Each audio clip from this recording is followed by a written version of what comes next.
Hello, it me, and I'm back in Washington. Pacific Crest Trail done, in the books. That was amazing. Let me just start this video off by saying that was amazing, and what up to everyone watching and everyone who watched all season. Thank you all. That was such an epic adventure, and here I am to do the post-trail gear review. Lots of people have requested this, and I have been looking forward to doing it. I really like. If you would have told me I'd be doing this now 7 months ago, 8 months ago, I'd have been like mind blown. Nonetheless, you know, it's happened. I made it, and I'm here to go over it. So I'm going to do my best to give as in-depth of a gear review post-trail as I can. So the gear changed a lot. Some of it didn't change at all. And I'm going to go over that right now. Starting with, I have my pack here, packed up with almost all the gear that I used. So yeah, let's go ahead and start with the pack. So I have the ULA Catalyst, and I purchased this backpack with the intention to take care of my shoulders. I've broken both of my collarbones, and so I need, and I have some back issues, and I needed a really comfortable pack, and I needed a pack that was not going to be, too minimalistic, and also was going to be really durable. So the ULA Catalyst, it fit the bill. It really did fit the bill. Now this is ULA's largest pack that they offer. I went with their classic green Robic fabric. They do make these packs with a lighter material if you're trying to go ultra light. I wanted durability for my pack on the trail, and that's what I got. I'm afraid that if I would have gone with anything lighter or like less robust, I think I would have probably destroyed it, because I was really hard on this pack, and I did put a lot of wear and tear on this pack. Just to do a quick overview of the pack, this is a 55-liter pack. No, actually, I think this is a 70-liter. Yeah, this is a 70-liter pack. This is their Expedition pack. It's got full padding. It's got the whole back is got a full pad. It's got a really rigid, really just, sturdy frame sheet inside of the pack that I found quite comfortable, and I loved all the padding. That was great. The hip belt, which is actually removable, was also very, very comfortable, and the shoulder straps, I went with the ULA offers two different shoulder straps. They offer straight strap, and they offer the S strap, which I think, as you can maybe you can see here, it kind of curves a little bit like that. They recommend it for women if you're a man with like maybe more of a barrel chest, then it can kind of go around your chest area a little more comfortably. And I'm not the largest. I don't have the largest volume torso, but I do have a chest that kind of, the way my torso is, I do kind of have my chest kind of is out a little bit more. It's just my posture and my biomechanics. So I'm really happy with the S straps. I'm glad I went with them. This is a size small, and I did give ULA some measurements, just some, like my waist, sternum to waist, lengthwise, torso, and then my t-shirt size. I told them I typically wear a men's medium, and they worked with that, and I'm really happy with the fit.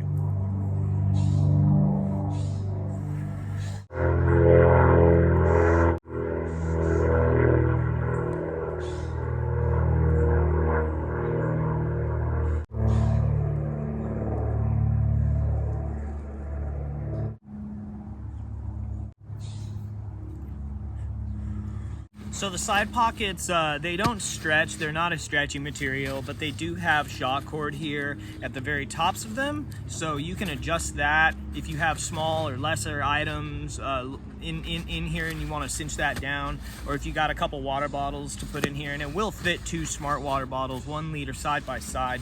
So I never had any trouble with the side pockets. They were always big enough for what I needed, and they worked. You know, you can't reach them from the side while you're wearing the pack. At least I couldn't. So, but I don't like doing that anyways. I use a water bottle holster for that. So I don't even worry about that. But if that's something that you like, well, there you go. The outer pocket, I really loved this. This was super stretchy, really durable. The shock cord, I used the heck out of this. I actually broke multiple points that it attaches to, so now I only have just like a few spots, but this still worked so good, and I was able to stick all sorts of stuff in this pocket and on the outside. That was fantastic. The trekking pole, ice axe loops up here, those never ripped, and I used those a lot. I would sometimes put my trekking poles in there and upside down, stick them in the side pockets. So yeah. The top strap, this is not, these birds are talkative. The top strap, this is you pay an extra $10, and I paid an extra $10 to get this this top strap, because I felt like the single strap that it comes with automatically, I felt like that was not going to be enough for when I needed to put my bear canister on top of it.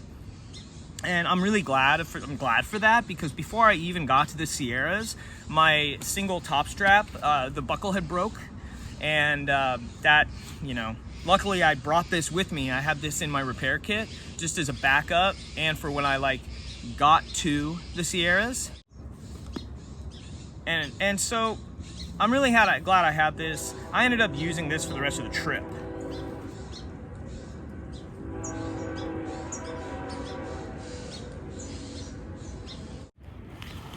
The side straps, it just has these side compression straps on it, and the top of it clips. It's a roll top, so it opens up. You can see it can hold a lot. The 70 liter volume, and I went with that because I just wanted the extra room so I could just schlepp anything along I really wanted to. You can see it's a really big pack, and then it, you know, to close it, you roll the top down just like that, and then the sides once you've rolled it down like that, the sides just clip, and it can really compressed very small. I had some other hikers that were like, "What pack is that?" And I was like, "It's the Catalyst." They're like, "This looks so small," which I mean, flatter me. But yeah, so you know, I really like that. My only qualm with the pack was, the biggest qualm was honestly the clips. The plastic that the clips are made of is not the best quality plastic. My waist belt strap clip broke. I had to replace that and the top strap, and also I had to restitch my right, I don't know if you can see that, but I had to restitch my right, that's my right shoulder strap. I had to restitch that twice along the trail. It's held fine now, and I did have a lot of times where I carried weight, but no more weight than like most hikers on trail. I always had my water bottle holster on my right strap though, so that could have played a part in it. And also, when I would put my pack on, you know, you're supposed to, you're like grabbing the haul loop, bringing it up onto your knee, and once it's on your knee, you get your arms through the shoulder straps, and then hoist it onto your back. And oftentimes I would pick it up by one strap, the other strap, and just put it on like that. So, wow, that feels weird. I don't know, you know, that could have played a part in it, but you know, it is what it is. I reached out to ULA, and they're like, you know, if you send us a picture, we can see what we do. We'll see what we can do about repairs. They're a pretty solid company. They've been in the game for forever. So that was the pack, and yeah, so that's the pack. Get into some of the accessories later. My trekking poles. I use trekking poles the entire trail. These are the trekking poles that I finished with. These are both hiker box trekking poles, and they don't match. One of them's an REI. One of them is a 20-year-old Lecky. I started the trail with REI poles. I had the REI Flash Carbon, I think the Flash Carbon 140. And I saw a lot of hikers with those. Really great trekking poles. I loved them. I broke mine in Mission Creek stepping on them while I was eating a Cliff Bar. I really love those poles.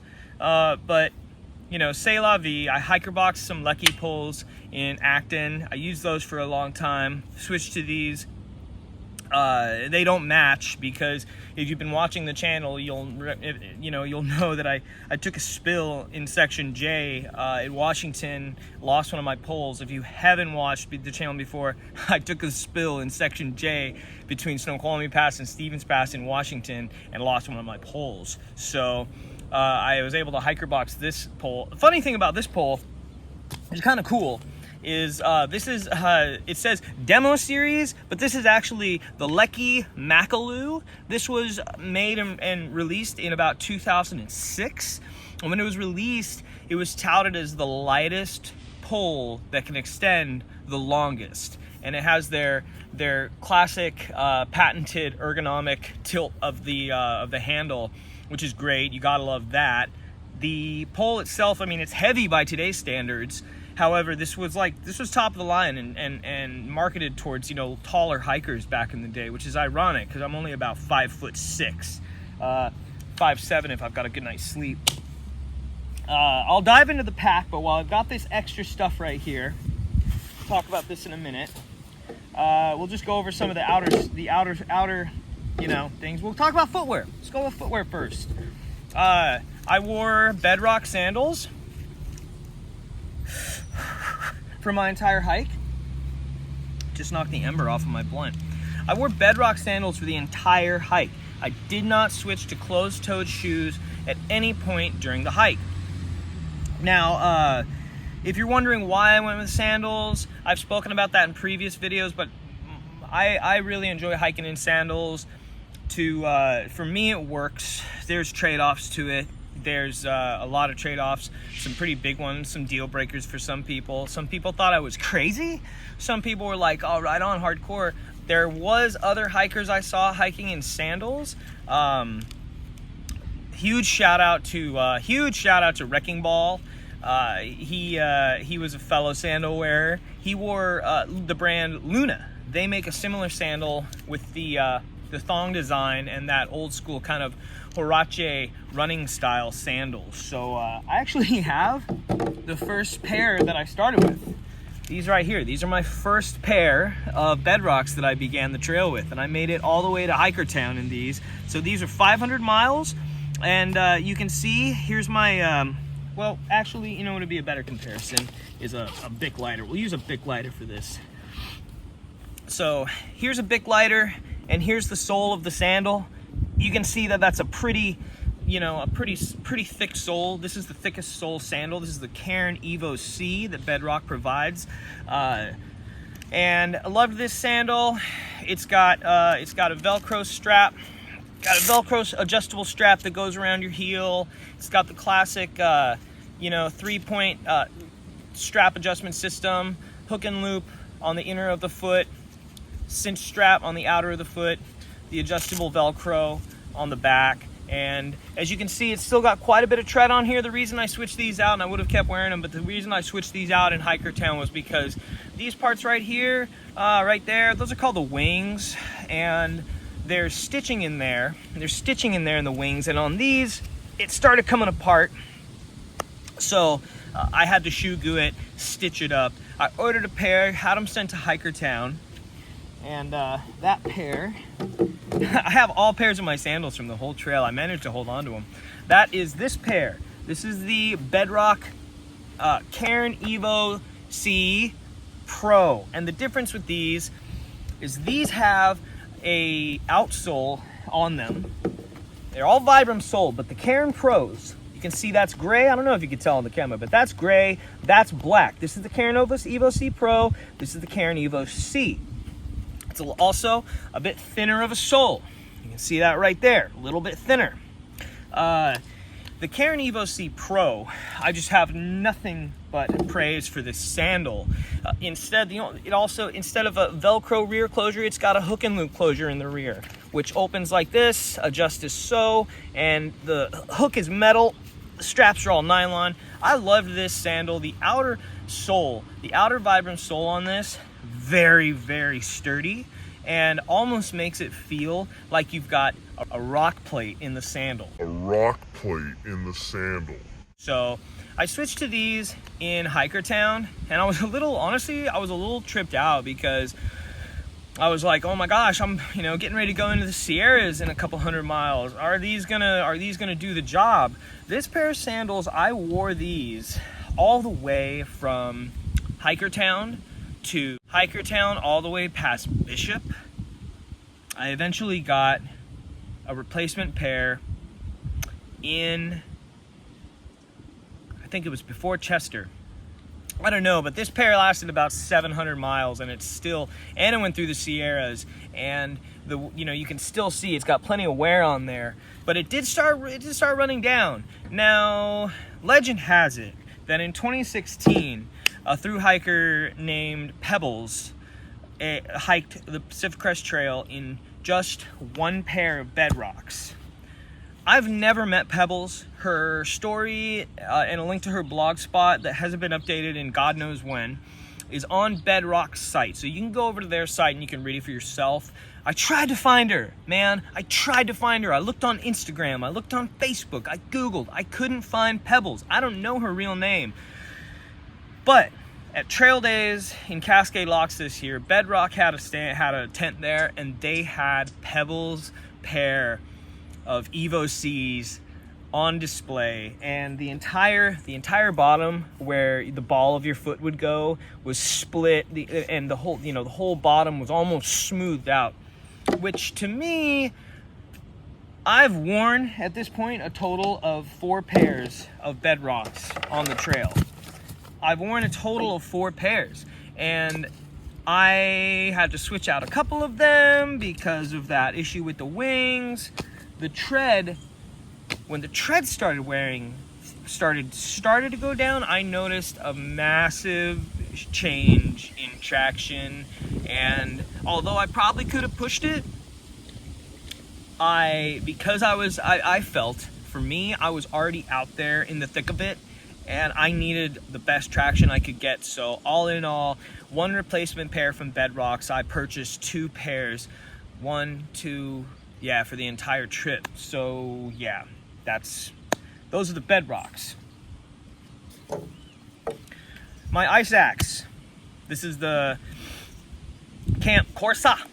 I got the long one, and I bought this before trail, and I took it up on a hike in some snow with a friend of mine to just kind of test it out, practice my self-arrest skills, and get a little more familiar with it. This is a great axe. Can't say enough good stuff. I didn't use my axe more than for a total of, over the entire trail, probably 500, 600 feet. Did I actually have this and was actively using it. Now, the 2 times that I did use it, the first time was near, right outside Idlewild, near San Jacinto. And my stove had died, and I needed to get back down to town to replace my stove. And I was trying to take a Blue Blaze, a shortcut down into town, and ended up out on this 45-degree slope, just far, and no boot track, north-facing slope, so it got no sun. It was very icy. I was in my micro spikes, and I had this in my hand, and it was buried all the way up to the head, to the ads, and that was when I turned around and was like, nah, I'm out of here, and turned around and went a different route. The other time I used it was in the Sierra. I carried it throughout the whole, the whole first half of the Sierra, up until Mammoth, and I took it out.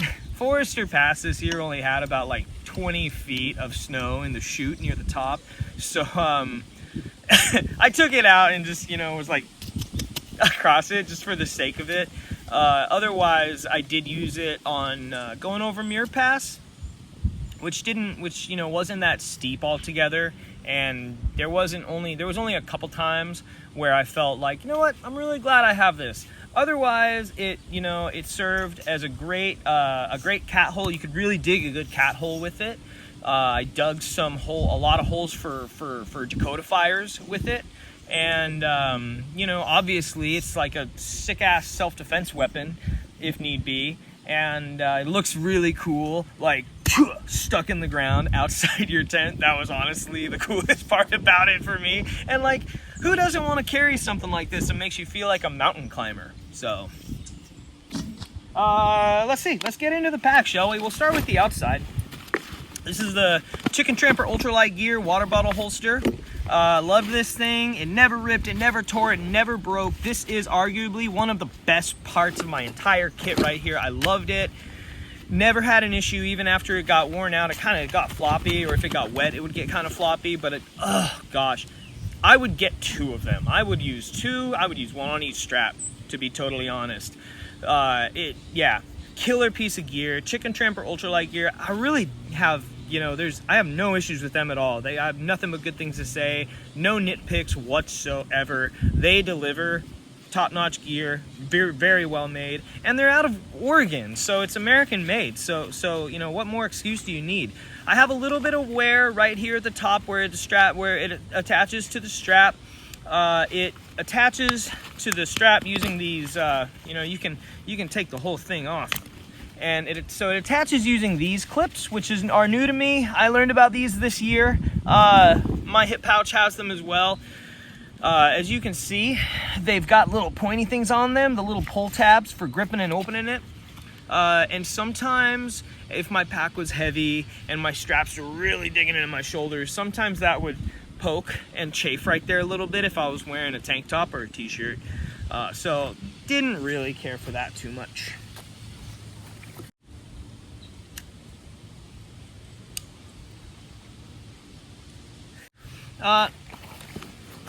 The hip pouch is on my waist strap. I really like these. These are all right. It took a while to get used to opening and closing them, but once I did, it was no big deal. On the left side, I always just carried snacks. In the left side. I never put anything else in the left pocket right there, and that became, that became kind of a thing. Because you had to have systems. At least I did. I had to have systems. Otherwise, I'd lose things. I'd lose track of things, and that could get frustrating. Or at worst, I'd lose gear, which, you can't be having that. In the right side pocket, this is where I carried my, minor utilities. I always carried my lighter in this pocket. I always carried my headlamp in this pocket, never stored my headlamp anywhere else. And my headlamp is the Nightcore, I think this is the NU25. I use the same headlamp for the entire trail. It's just some shot cord with a cinch buckle in the back. I can't remember what these are called. It's got regular, and it's got the red light for night. It's rechargeable. This thing was great. Can't recommend this thing enough. I'd buy another one. I'd buy 20 more. They're great. In this pocket, I also carried, the only other things really carried in this pocket were, I'll just pull them all out here. I carried my chapstick. I always had at least 2 or 3 chapstick brand, the black type, the classic, original. Always had at least 2 of these on me. I don't do well with chapped lips. I didn't use deodorant on trail, but this is kind of one of my toiletry luxuries. I did use essential oil, and this is patchouli, and I would use this and just, kind of mixed with the funk, and that kind of helped me to, I think, not be too incredibly stank. So I also carried Tiger Balm in that pocket. It's not very ultralight to carry it in the glass jar, but I use so much of it that I was always buying more, and there's really no good way to carry something that's like the kind of base that like Tiger Balm is. There's no real good way to like transfer it into a Ziploc bag or put it into a plastic container. So I just carry that jar. Carry the jar.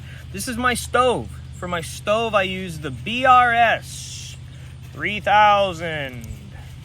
Comes in a little bag, and this little mug kicks ass. This thing rules, dude. It's sturdy. It does what it does. It's just a valve, basically. And when I say sturdy, I mean it's sturdy for a little while, and then it starts bending. If you have it hot for a while, the metal can. I don't know if the integrity of the metal changes or something. I went through 2 of them on trail. I was kind of bummed out about that because you just get it on Amazon for like $15. And there was other hikers that were using like cheap little $15, $20 stoves that they got off Amazon that weren't the BRS that were like they never had an issue with. So I don't know, man. Whatever. Maybe I just go hard in the kitchen. Getting into the pack. Let's get into this thing now. What have I got in here? Got my Tyvek. I went through 3 sheets of Tyvek on trail. This will be kind of fun because this is the Tyvek that I had written all sorts of stuff on here. I'll post a picture of this at some point, but this was at one point a full-size sheet. Did not cut it down. A full-size sheet of Tyvek. Now, when I started, I had a full-size sheet of Tyvek that I did cut down because I thought I'd be, Billy Badass and be ultralight. Turns out that's not a good idea. You want the entire size of your Tyvek because you want to sit on the ground, splay shit out, have a yard sale and pull all your pack stuff out. You want it bigger because it's just better. It's such a don't listen to what you read online about people going, oh, you should use a polycro ground sheet instead of a Tyvek. You want the Tyvek. You're going to be so tired. You're going to get so worn out, and you're going to need that kind of foolproof, stoner-proof, just really strong, durable, through hiking grade, sheet. Because you'll throw this down on the ground. You'll take a nap on it. You'll drag it through the mud. It's best to have your Tyvek full size, and I would highly recommend going with Tyvek and then just leaving the polycro behind. I would not go with the polycro. I would go with the ground sheet though. I would absolutely go with some type of ground sheet though, unless your tent already comes with one. And we'll get into that now because the tent that I used this is the Z-Packs Duplex. This is a 2-person tent. This runs about $700 new. I bought this for $500 used. I bought it from a previous thru hiker. I don't recall her name, but she had taken it out for a total of 5 nights on the trail and said it was like new condition. And when she shipped it to me, yes, it was like new condition. Having seen other Z-Packs tents and having seen Z-Packs tents on display at trail days, it was in like new condition. I absolutely destroyed this tent. I was so upset. This tent was my salvation. This tent was my safe haven. It was my sanctuary. And getting into this tent at night, I felt such an amazing feeling of comfort, peace of mind, and having the bug protection, having the bathtub floor. This thing went through windstorms, rainstorms. I was hailed on in this thing. Dust, mud, dirt, ice. This thing was awesome. You could pitch it high for a lot of room. At one point, even squeezed me and Jimmy and Stakes in here just outside of Tehachapi, and we all watched the Big Ledge show on my phone. And we were all sitting there. It was pitched super, super high. It was kind of comical, honestly. But we were all in it, sitting together, cross-legged, side by side. And it was, it fit the bill. I lost the stuff. I didn't use a stuff sack because I knew I wouldn't use a stuff sack because I don't like packing away a wet tent, and if it was wet at all, I knew I was just gonna like have to throw it out and dry it out midday. So I just used the stuff sack for my toilet paper, honestly, and just rolled this up and carried it either on the top of my pack or strapped to the top of my pack if it was wet or if my pack was full with a resupply.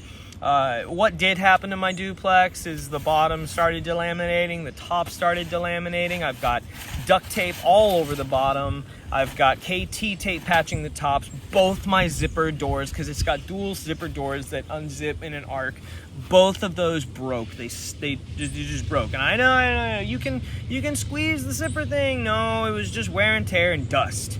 Even though I tried to be diligent keeping the dust out of it,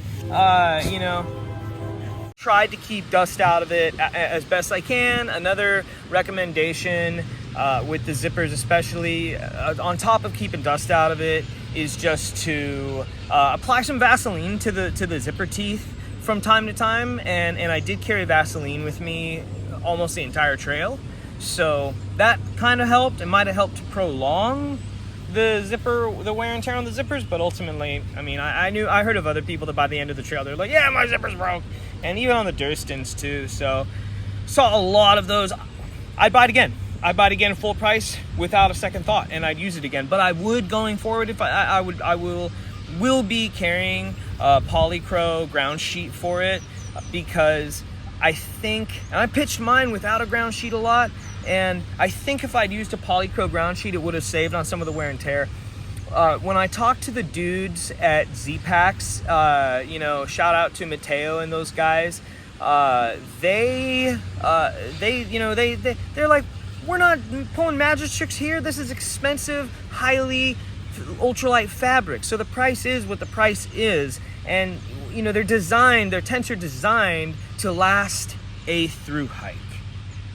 Is that a tall order? Yeah, it's a tall order. And when you think about the overall cost of everything on a thru hike, it's like, I mean, people were on trail spending like $1,500 on shoes, man, going through like 4 or 6 pairs of shoes that are, between $150 and $300 a pair. So, if you read anything online about people, complaining about that, just disregard, okay? My cooking system, my pot, this is a Snow Peak, just a Snow Peak. How many millimeters is this? I think this is it's a 1 liter pot. It's a 1 liter cook pot, titanium. It's pretty bent. It's the colors changed from me sticking it in fires. This thing was great. The handles never broke, which is something that I've had happen with pots in the past. They never came apart. This thing took a beating. I had it the whole trail. I loved it. They're expensive, they're $65-$70 a pop, but it's titanium, so would buy again. I think going forward, I might use a shorter, wider pot, just because it makes cooking really, really easy. And so that was my pot. Fuel, I started the trail off carrying the small 7-ounce fuel canisters. I eventually, it's really nice. If you're going out, they last a while, but really only I was cooking dinners, I was making coffee in the mornings, and sometimes cooking lunch, so I liked having plenty of fuel and always knowing that I wouldn't run out. Because with the small canisters, yeah, you can get a solid lunch, dinner, and coffee, or breakfast, out of one small can for a solid 3 nights. Solid. Other factors come into play like wind and temperatures and elevation. Ultimately, I ended up carrying the big canister because I just wanted to be able to cook, and if I wanted to stop and make coffee or make an extra cup of coffee or cook a second dinner, I didn't want to have to trip out and be like, oh no. I cold soaked like a handful of times the entire trail, and it was usually because I either ran out of fuel. It was one time it was because I ran out of fuel, another time it was because I was in a hurry to get to camp and I just needed to eat something, and so I just cold soaked some ramen. I think I was running low on food too. My first aid kit, this just has some dental floss, some ibuprofen, an extra couple parts for my filter, some super glue, a mini tube of shoe glue, and a couple of band-aids and a strip of KT tape. This is the same one this is the same bag that I used since the beginning. So freeze vacuum sealer bags. If you have a vacuum sealer, or if you're in the grocery store, you can buy vacuum sealer bags, and apparently they last a through hike, because that did. This was about that big at the beginning. In hindsight, everyone started with more than they thought they needed, and ultimately you kind of figure out what you need. I basically, I always had what I needed to make a tourniquet. I always had the proper things that I needed to stop large blood flow, to stop a lot of blood flow. And I had some tweezers, and I had nail clippers in here too. So, knife, had a neck knife. This is the one that Elite gave me. Shout out Elite. This thing was awesome. I actually just sharpened it, so it's sharp as hell right now. Loved this thing. I started with a cold steel. Bought it off Amazon for like $30. That's the one I lost in Tahoe. This is what does this say? This is Ostap Hell design. So I'd have to ask Elite to remind me where he got this. But this is the one that he gave me and Jimmy or the Goose. He gave us these in Dunsmuir, and I used this for the rest of the trail, and it was great. It dulled out pretty fast, but I did use it quite a lot. What else is in here? Oh, my electronics. Yeah, my electronics. My freaking 2 pounds of electronics. Oh, man. So this is my wall block. This is an anchor. This is actually Electrolyte's old anchor. He got a new one, and he gave me his old one. This is, I think this is 65 watt. Yeah, and I had a 65 watt with 3 outputs right there. Or inputs, 1 USB, 2 USB-C.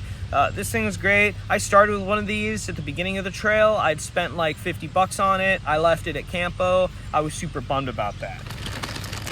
I carried 3 battery packs. These are 10,000, 10,000, 20,000. So this is the Nightcore first gen right here. I think this is their NB 10,000 energy pack. This is overrated. It charges your phone fast. It takes a long time to recharge. Expensive. Overrated. The Generation 2, I had a Generation 2 also that I started the trail with. It stopped working. I put it in a hiker box, said it's fully charged, but couldn't get it to work. And I put a note on it. I didn't, juke anyone. But yeah, man, I wouldn't buy this again, man. Don't spend your money on the Nightcores. If you want to, hike your own hike, bro. But this right here, this is like ONN. There's a Walmart $10, I think maybe it was $15, 10,000 milliamp power bank. It's got a USB, 2 USB-Cs, and this thing charged fast. It's got a little teeny weeny LCD display, shows you the percentage of the battery. I don't remember where I got this, but I spent $15 on it in a Walmart. This thing actually did really, really well. So save your money. Battery packs are battery packs. This one right here, this is an Anchor 20,000. Mermaid Loves Mountains sent me this. I got this in Cascade Lock, so shout out Mermaid Loves Mountains. Thank you. This has 2 USBs, 2 USB-Cs, but it only charges with the USBs. So, it's got one micro USB and a USB-C. It charges with the USB and the micro USB-C or the micro USB plug. So it's got 2 outputs. They have to be USBs, and so I almost got in a couple hairy positions where I didn't have the right cord for it, but luckily I had one spare, so that worked. I carried a lot of cords. I was hyper paranoid about cords. I carried 1 USB-C to USB-C. I carried 2 USB-C to USB-C. I also carried 2 USB to USB-Cs, and This is the cord for my Spot device, and this is the one that came with my Spot device. I carried it the whole way. I know it's long, but for some reason I was like, I'm just gonna carry the cord it came with. So there's that. I'll go through my hip pouch real quick. This is the Hilltop Packs Roll Top Fanny Pack with my Hiker Trash National Trail Addict patch right there. That's from Timber.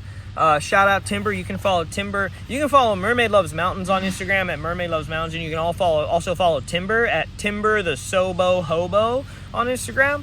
And he gave me that patch near Idlewild. Shout out to Timber. He was one of the nicest guys you'll ever meet. This bag, I can't say enough good things about this bag. First thing I can say that's the best thing about it is it lasted the entire trail, which is crazy. For size comparison, with it totally rolled open, that's it next to a smart water bottle, and you could actually fit 2 smart water bottles in here. You wouldn't be able to close it, but yeah. So this pack is great. This is my repair jobs on it, though. I did have to do quite a bit of repairs on there, so I repaired both of these twice.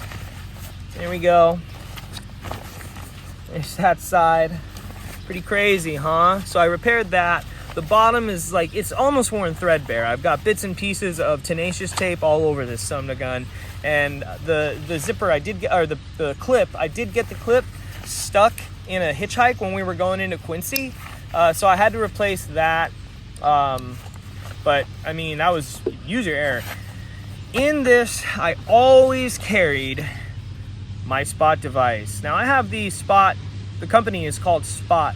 This is their Spot X device, and you know, screw this device.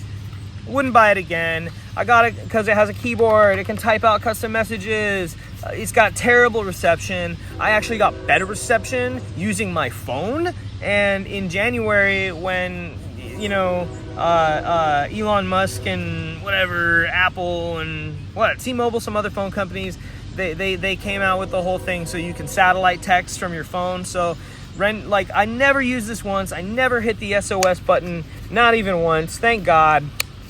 But I used it a little bit at the beginning, but then I realized I don't need to use it, so I didn't use it again. It's like 7 ounces. Don't buy one of these ever. I don't recommend it. Get a Garmin InReach. They're getting better by the year. It's just, yeah, it's a no-brainer for me in hindsight. Carried my wallet. This is the, now I didn't always carry my wallet in here. If we were going to be on trail for days on end, and it was going to be a while before I was in town again, I would put this deep in my food bag or my pack liner, because I was so paranoid of losing my wallet. And I was afraid that, what if I wore a hole, slid down a hill? I don't know. I was always reaching into my hip pouch. So that's my wallet. This is the ULA ultralight wallet. It's made out of their Robic fabric. I got the blue. I always carried a Sharpie and a pen. I always had a little bit of scrap paper on me, just because you never know if there's like in the event of an emergency, or maybe you need to just write a note, write some information down. You never know. And a Sharpie can help too. And I always carried a spare lighter. There's some more chapstick. In here I kept my permit. I kept it in a Ziploc bag, but I always had it in there. And I carried my Monistat, my Vag cream that I used for my crotch and my booty. And man, I used about 3 tubes of this all trail. This is my 3rd tube, and you can see how gnarly and nappy that is. But this stuff, to this day, it's the best shave cream. Yeah, so there's that. That's my hip pouch.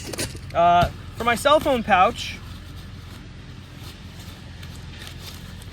I used Chicken Tramper Ultralight Gear, C-Tug, once again, baby. Made in USA, gotta love it. This is actually a really, really good phone pouch. I got the Velcro top. I saw some other folks who had the zipper top, and I loved the stretchy mesh pocket. I use this so much. You could fit a water bottle in here, and I did. I had a little Gatorade bottle I used for many miles in the desert, and it would hold that, and it never lost its elasticity. So shout out to Chicken Tramper ultralight gear for that. I did wear some. I wore some holes in it just from constant use, and it got to the point where anything I put in there would fall out. So I'd buy another one. Yes, I would. Yeah, it's not waterproof. The fabric they use is the same fabric they use for their fanny pack. It's not waterproof, so no buyer's remorse though. If you want a waterproof cell phone pouch, get a waterproof cell phone pouch.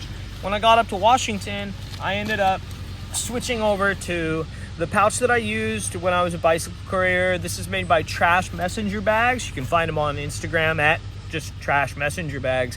And these are something I actually urge anyone to try out if you value your phone. If I'm always taking my phone in and out of the holster, and I'm also, since I'm in Washington, and when I was a bike courier, I needed my phone to be dry all the time. These aren't exactly lightweight. This, compared to the Chicken Tramper, this is probably a few ounces right here. This is probably like 5 ounces right here. But you can see it's just like hardcore Velcro right there. The way it's made, you can see, and this is kind of the big flaw that I found in the C-Tug, is you can see how the sides here stick out. So no matter, even if this was fully waterproof fabric, it would still leak water. With the Trash Messenger Bags version, you see how it's made, how it kind of curves over the top. They really fold it right there, and it extends past the size of the actual pouch. So your phone literally can't get wet in this unless you open it up in a rainstorm. It's also got this tarp fabric. That's the same fabric that they use to make tarps that cover semi-trucks. So I know everything I'm saying is like not lightweight whatsoever, but no water's gonna get into this. And it's got heavy denier nylon on the outside. The back, you can put this through a belt. You can put it through a belt, or it's got this Velcro, so you can attach it to any size backpack strap. You could probably put it around your whole pack strap. Anyways, this is what I used till the finish. I wish I'd started with this, to be honest, from the get-go, because of its durability, because of its reliability, because of its ease of use. So yeah, there's that.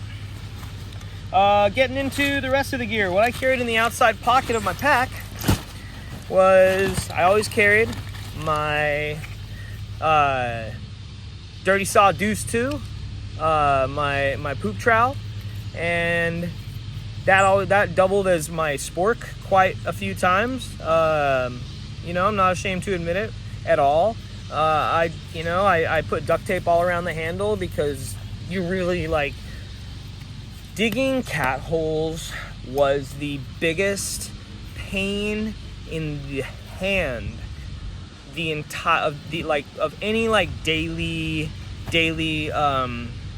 task, and I don't know, man. Honestly, if I was gonna switch trowels, I would find a trowel that is the most gnarly son of a gun, because you're gonna run into roots and rocks, and the majority of the time, once you're up into the Sierras, I mean, if you're in the Sierras and you've got your ice axe, that helps. I would take that with me to go dig a cat hole, or you can use your trekking poles. But if we're talking like just using your trowel, I would find something that's got, if you're gonna get a new one, or if I was gonna replace this, I'd find something with the gnarliest serration, something so just tough that it's like, I mean, yeah, I don't know, but yeah, little trucker did his job.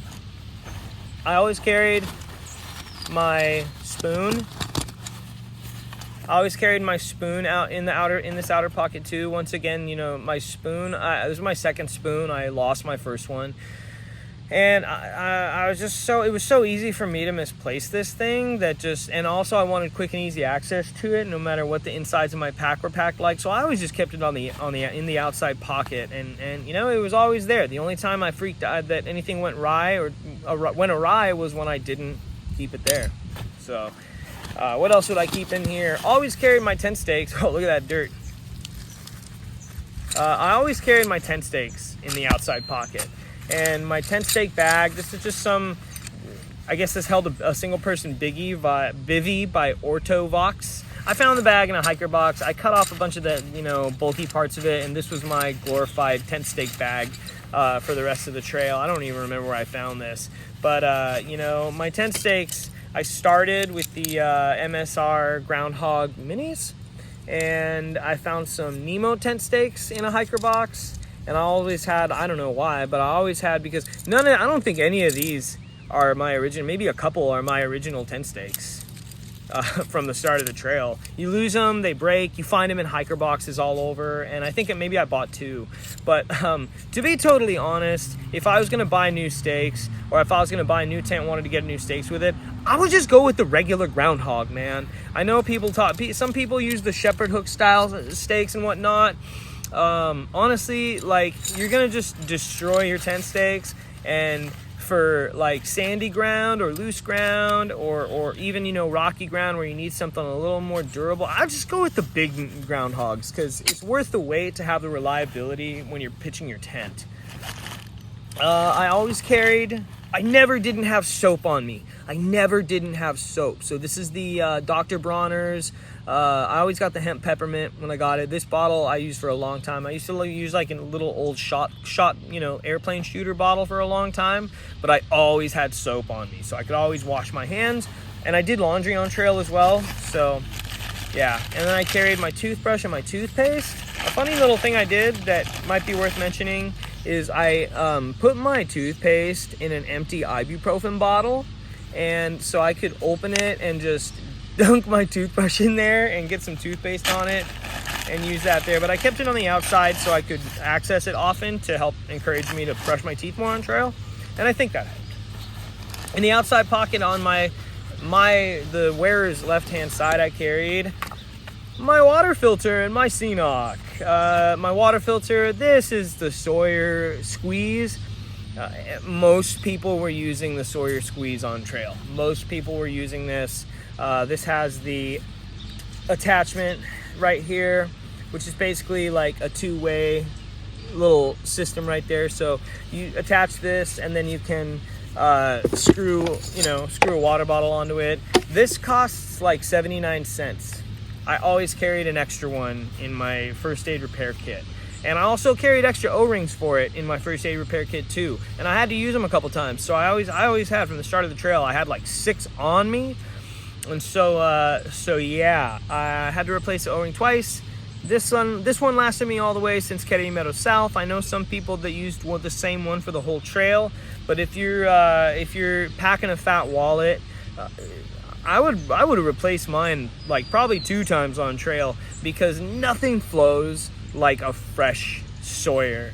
You can back flush it and back flush it. I even soaked mine in vinegar one time, but you're never gonna get the same kind of flow that you get from a brand new Sawyer Squeeze. So, but the little bugger lasted me. Now this is the other wonder of mine that I'm super stoked for. This is the CNOC. This is what is this, a 2-liter? I think I've got the 2-liter. Yeah, I've got the 2-liter water bladder. Man, this thing is such a trooper, dude. I bought this last year, man. I bought this last August maybe, and this thing has just kicked so much ass. I did have to replace the top. I found that in Bend. You can use water bottle caps for it. Yeah, it happens. And then I did replace the top slider piece right here. This thing's so great, man. I started with 2 of them. No, I did get one leak. I did get one leak. One tiny little pinhole that was just dripped. It just dripped sometimes when I was refilling it. Otherwise, I can't believe this thing lasted me the whole trail. I started with 2,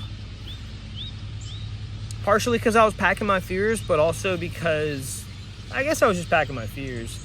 Because as long as you've got another water bottle, you're good. I'd only take 1 with me if I was going out again. I wouldn't start with 2, because you can just get more smart water bottles if you need to do a large carry. And so yeah, those are great. Everyone was using them. What's next? food bag. This is the Hilltop Pack, same makers as my hip pouch. This is the Hilltop Pack's food bag. They make it in one size. I don't know how many liters it is. Probably like 5, maybe 10 liters. This thing, I mean, yeah, it's got some holes in there and stuff, but you know, it's not meant to be. It's not a nurse sack. It's not a bear bag. It can be used as one, sure, but this is just to hold your food. It's DCF. Mine's totally coming apart, but it wouldn't last another through hike. But I'll hold on to it, and it's got the, you know, you can twist it up like that. It's got the roll top with the buckle closure, and yeah. Oh, that's a nice light food carry right there. So yeah, I love this thing. Got the tie-dye. If I had more time to order it, I would have gotten custom colors. The other thing I carried, this is some of my clothing. This is my rain jacket. This is it's just an REI rain jacket. It's Gore-Tex. I bought it last winter before. This is honestly like a 2-year-old rain jacket right here. It's very heavy. I'm sure it weighs a pound, but probably 14 ounces honestly, or 13. It's probably under a pound. I think it's 13.5 ounces if I recall. I don't regret using this at all. I switched to this in the Sierras, and I thought it would be a nice durable option. In hindsight, I'm really glad I did, and I would probably go with a lighter rain shell going forward, but after this hike, man, like, I think durability for a rain shell is going to be really important to me, because I use this as just a jacket. I slept in it sometimes. You know, you can move through brush, you know, I even, you know, slipped and slid along some granite, you know, and I didn't have to worry about my precious rain shell getting damaged. So moving forward, I honestly think I would probably get another durable rain shell. Maybe not that one. Another thing I did in Washington was I switched shelters. This is my tarp tent. This is my tarp tent. This is the Stratospire 2. And this is a siliconized nylon, or silni, shelter. It's got a bug-proof inner with a bathtub floor that I left behind. Since it was so late in the season, I didn't need bug protection. Turns out I was right. And maybe could have used the rodent barrier, but maybe they would have chewed through it. I had rodents chew through my duplex twice. It was great. It was just a little bit, maybe an ounce or two heavier than the duplex, and it was really roomy. And I went with it because I thought, well, I'm gonna go with something a little more roomy, so that and it also pitches all the way down to the ground. I thought I'd go with something a little more roomy and less breezy to stay warmer, and also be further away from the walls of my tent for condensation in the colder weather. I'm happy I did. I honestly, if my duplex, I would have used the duplex the whole way if it hadn't have fallen apart. So that's suckish, but you know, whatever. My puffy. This is not my original puffy that I started the trail with. My original puffy I started the trail with was an old Mountain Hardwear synthetic puffy that I bought 5 or 6 years ago, actually. This one I actually found in a bear box outside of Bishop, and swapped for my other one. Swapped it with my other jacket. This is really great. Yeah, maybe in the early desert I used it, and then I switched to just carrying my fleece for a while, but then I ended up shipping my fleece forward anyhow. And throughout the Sierra, yeah, maybe a puffy would have been nice to have, but I just used layers and fleece, and I had my rain jacket, so I tried to compromise, carrying a little less weight in different forms. So that was my puffy. Going forward, I would have really liked to have invested in, you know, I definitely had some gear envy when I saw other hikers, you know, pulling out they're really thick and puffy. You know, you can tell when someone's got an expensive puff, because it's so lofty, and you look like the Michelin Man. And when you're wearing it, and they have these nice big hoods that go over hats, and because they're made to go over climbing helmets, you know, the really expensive ones. So going forward, I do intend on really investing in a very high quality puff. These are my O'Neill surf booties. These were the secret to my success in crossing through the Sierras in sandals. Now, you'll find, I believe, Luna, the sandal company Luna, they're based out of Wenatchee, Washington. They make what's called a tabby sock, which is the technical term for socks that have the split toe right there. So they make a tabby sock that's mostly waterproof. But having worked, winters in Washington outdoors, I knew that what I needed to traverse snow, and also having traversed snow and glaciers in sandals and before, I had waterproof socks. So if you're not wearing split toe sandals like me, then go with waterproof socks. You can get some cheap Randy Sun waterproof socks on Amazon for like $40. They're the truth. I saw some folks with them, a lot of folks with them. And yeah, but I use these. These are not waterproof. These are 3mm neoprene with a rubber coating on the bottom of them. And these things are warm as an oven. I would wear these with a pair of Injinjis underneath, and only for like prolonged snow traverse, like crossing Muir, did my feet get so cold that they didn't get numb. And I was wearing just some like Injinji crew length socks like I have on now with these, and I was on snow on Muir Pass for like, I think it was like 5 miles or something like that, maybe. And yeah, so these were great. These were fantastic. They were $65. Yeah. Getting further into the pack. Let's go. I'll just pull out my whole dry bag. Your pack liner started with a Nylafoam pack liner. They're like $3. It's super strong plastic. It's the same. I think it's the same stuff turkey bags are made of. If you've ever, some ganja smokers out there may have handled more turkey bags than most culinary aficionados have. But if you've ever handled a turkey bag, if you know what those are, that kind of consistency, the really strong filament plastic, that's what the Nylafoam pack liners are, and they're about as big, a little bit bigger in volume than my size pack. So yeah, those I started with one of those, and the Nylafoam, it gets really crispy and really crinkly and brittle after a while of use. The cold, the hot, the constant, in and out and in of getting into it and pulling it out. Yeah, I would, in hindsight, I would have just gone with a couple of trash bags. Ultimately, I just used a couple of trash bags doubled up, so you have, some security, nice little barrier. But some people just use one trash bag and never had any issues. Some people are more gentle with their gear than I am. If I had my druthers, Electrolyte had a Dyneema pack liner, and I saw a few other folks with Dyneema pack liners. I would just throw down the cash and get a Dyneema pack liner. It's worth the money. So in here, I kept some extra layers. I had, I always carried a bandana or some kind of rag. And when I didn't have one, I bemoaned the fact that I had lost the previous one or hadn't brought one from town. These just help with a lot of stuff. All the other people who hike with one of them, like on their shoulder strap, I think that's disgusting. Unless it's your sweat rag. But, if you're using this as a snot rag, or anything like that, just I don't know, man. Something about it just icked me out.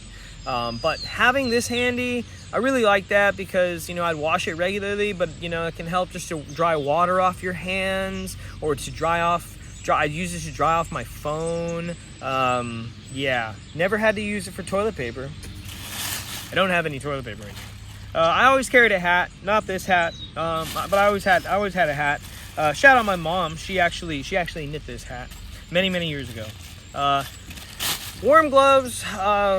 These are just the cheap little 99-cent nylon gloves. You can get these in a gas station or a dollar store or what have you.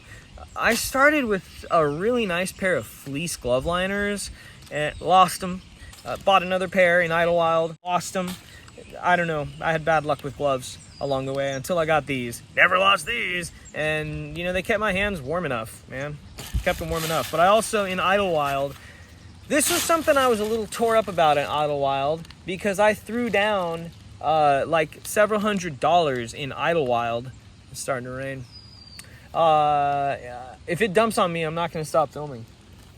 I threw down several $100s at the gear store in Idlewild, and I bought rain pants and I bought rain shell gloves. I bought another stove to replace my my first BRS that broke, and I kind of regretted spending so much money later on down the trail, but I never really regretted spending almost $80 on these Outdoor Research Quantum Pertex waterproof shield. It's I think they say it's a waterproof breathable membrane. These suckers were absolute lifesavers.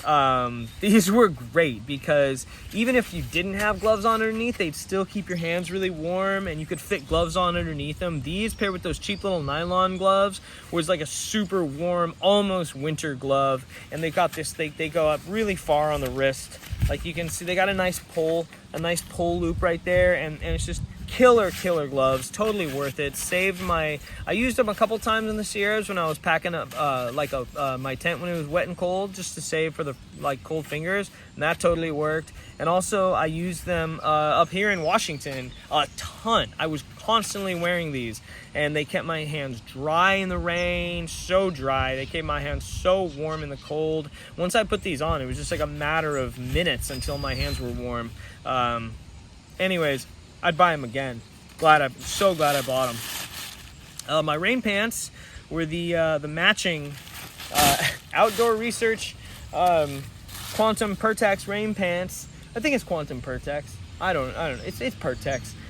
These things were $200, and I cut them off. Yeah, these held up. Never wore a hole in them. I wore them a ton up here in Washington. Looks like actually some of the stitching is coming open in the crotch, but I mean, with things this lightweight, I don't, I'm not delusional. I'm not a delusional gear nerd, so I would honestly just plan on buying a new pair every thru hike. Moving forward, I'll stick with rain pants. Yeah. Socks, I carried one pair of sleeping socks, and I also carried I think at the very least I never carried less than 2 pairs of socks. At the very most I carried 3 pairs of socks, and I think I managed to measure that out pretty well. Yeah, and here's my fleece. This is my Alpha fleece. They're my Senchi Designs Alpha fleece hoodie. Would buy again. Would probably throw down cash to the Skrilla to get I think this is the Alpha 60, Alpha 90. I don't know. It's the lightest one. This is like 5 ounces. And I think I would have liked a zipper. I think I would have liked, I saw the Melanzana fleeces that everyone was wearing, the Mellies, and people love those. People swear by them. And some people say they're like the best. They're a form of Alpha fleece, but it's a little bit thicker while still being really lightweight. They always look so comfy and cozy, and they had this big wide hood that had a drawstring on it, and they had nice, easy on the eye colors. People get Melanzana fleece hoodies and they just swear by them. I think Goose Goose had an Outdoor Research. I saw a lot of people with the Melanzana. Mosey had a Melanzana, I think. Yeah, or she maybe had the one that's what's her name? Roadrunner, Hiking Dancer on YouTube. She's sponsored by them, maybe. I don't know. They're an East Coast company, but I'd get one of those, and I plan to. My inflation stack for my sleeping pad. My sleeping pad right there. The Nemo Tensor Trail. It's got an R value of 4, which I think is pretty standard. This is the regular wide. Nemo replaced this for me. Practically no questions asked when my old one popped a leak. I love this pad. This pad I have a very intimate relationship with my pad and with my sleep system, with my pad and my sleeping quilt, because I think that's the most sacred time for yourself on trail. It definitely was for me. And when you need that rest, when it's so vital, and when you're going to sleep, you're in your tent, you're about to go to sleep. So this is very important, and this just I would not have had it in any other way. So I love that thing, and that's the stuff sack for it. Now, the inflation sack. Now the inflation sack, I don't know if I ever showed it on video. I think I did, but you fill it up just like that. Get it full of some air. And then you roll it up, and this part right here clips into the valve of the sleeping pad, and you inflate it as such. It weighs like an ounce, and I saw and heard people with the flex tail, which is an electric inflator, air pump, and yeah, I think it'd be cool to have one, kind of. I think it'd be cool. I liked it. I like the idea of just being like, and then you're just like, boiling your water, tidying up camp, whatever. And then it's like, oh, that's doing its thing. I don't know if I'll get one because having just another electronic device kind of stresses me out, keeping it dry. Underwear, I always had 2 pairs of underwear. And so I could always have a clean pair to wear while I washed and dried the other pair. So I was constantly, all trail, I always had clean underwear. And that was crucial in the desert for me, for preventing chafing, and I think just crucial all over in staying in just maintaining personal hygiene. Oh, one of my favorite pieces of gear. Oh, golly. My Feathered Friends 20-degree flicker. This is the Feathered Friends flicker. This is their sleeping quilt. This is their it's almost their lightest quilt. It's big, and I loved this thing. This thing cost, with tax, I paid $509 for this. It's got tape all over it because of, honestly, that was embers from campfires. But this thing did the job. I had probably a handful of nights in the desert where it got kind of cold and I got kind of chilly, but I was never cold. I would have to either zip it up all the way and get inside of it like a caterpillar, or after my zipper broke on it, because my zipper broke on it. It'll cinch up all the way if you like to use it as a sleeping bag, but this is where the zipper broke on it. I burnt through that way down south outside of Wrightwood, outside of a campfire there, and so that sucks. So from then on, I wasn't able to use the side zipper, but I made it work. I just either tuck it under the sides of me or just try and wrap up in it. And my coldest nights, I never had a night where I was sketchy cold. Never, ever. There was nights where it was very freaking cold, and I was in every single layer I had, and I had my entire quilt, around me and just like that, and but I still slept and woke up warm, so yeah. And almost forgot. Sun hoodies, yurt. Sun hoodies. This is one of 4 sun hoodies that I wore on trail. This is high performance offshore apparel. I got this on Amazon for $30. I had another one I got on Amazon for $30. I started the trail in one that was $30. They're all synthetic material. Some of them dry faster than others. There's not really much to tell about a sun hoodie. They've got long sleeves. They cover your hands. Some of them, if you're lucky, have thumb holes in the sleeves. They have big hoods to cover and provide sun cover. And it's just a polyester shirt to hike in. In Julian, I did buy one at 2 Foot Adventures that was made of bamboo. That was very expensive. I think some of the nicer ones, like Outdoor Research and other companies, you'll spend between 80 and 150 on a sun hoodie, but you really only need a $40 sun hoodie off Amazon. Now, you know, actually, there's one more thing that I should probably mention, and it's my sun gloves. I didn't think you would need sun gloves. I'd never heard about sun gloves. I'd never seen people wearing them before, and this year getting onto the trail and looking into the hiker sphere of the world of hiking as it is right now. I hadn't. What are these by? These are by Prime One Camo. I didn't think that sun gloves would be a thing, but in the desert there was 2 times where the top of my hands burnt, and one time where that little space between my sun gloves and my first sun hoodie I started the trail in, which I thought the sleeves were too baggy on, so I cut them shorter. That was a mistake. There was a spot right there that got very painful that I got sunburnt on. So don't cut your sun hoodie sleeves. You want your sun hoodie. You want to be able to feel like you can just cover up like a freaking, like a monk underneath your sun hoodie. That being said, they do run large, so yeah. And then sunglasses.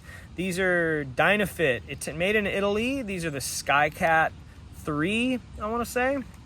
These are the Skycat 4s. I bought these in Mammoth, and only on like the second to last day on trail did the left arm break.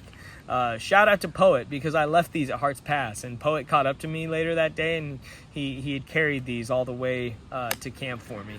And so shout out Poet for that. You gotta have sunglasses. My advice is polarized is nice, sure. You really only need the polarized unless, for really, really definitely, like, I'd say, yeah, you need it. It helps that much that I'd say you probably need it. For the Sierras, when you're going to be on snow for prolonged periods of time. Otherwise, any kind of cheapo gas station sunglasses work just fine. I spent, aside from these sunglasses, aside from the Dynafits, I probably spent $150 on sunglasses, because I would get them, break them, just cheap gas station Walmart sunglasses. For some reason, when I got the Dynafits, they lasted me all the way from Mammoth. I think because I just really liked them. But so that's that. And that's my gear review for all of my stuff that I used on the trail. I feel like I had a lot more stuff in the beginning in my first gear review video, so I'll put this one and that one in the gear review category on YouTube, so that way, if you want a quick reference, you can. But yeah, that's that. Thanks for watching. Until the next time.